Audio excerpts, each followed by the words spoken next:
Welcome to our channel. Today we how to log into Huntington online, secure access step by step clearly.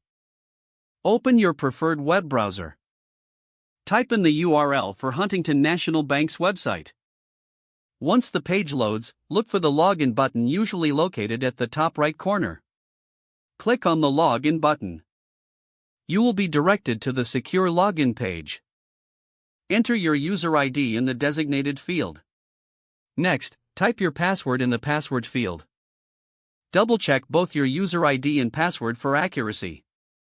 If you wish to stay signed in on this device, check the box for Remember Me. Once you confirm your details, if your information is correct, you will be granted access to your online account. In case you forget your user ID or password, click on the Forgot User ID or Password link. Follow the prompts to recover your credentials.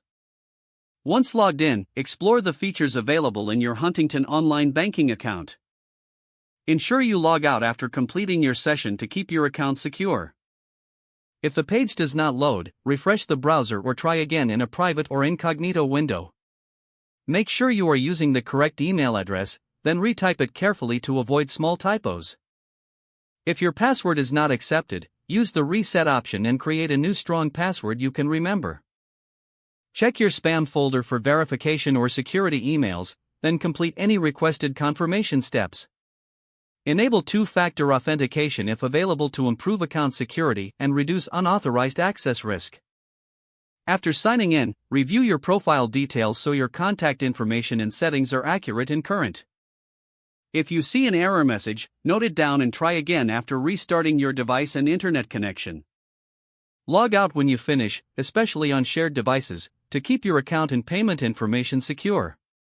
If the page does not load, refresh the browser or try again in a private or incognito window. Make sure you are using the correct email address, then retype it carefully to avoid small typos. If your password is not accepted, use the reset option and create a new strong password you can remember. Check your spam folder for verification or security emails, then complete any requested confirmation steps. Enable two-factor authentication if available to improve account security and reduce unauthorized access risk. After signing in, review your profile details so your contact information and settings are accurate and current. Don't forget to like this video and subscribe to our channel for more step-by-step tech guides.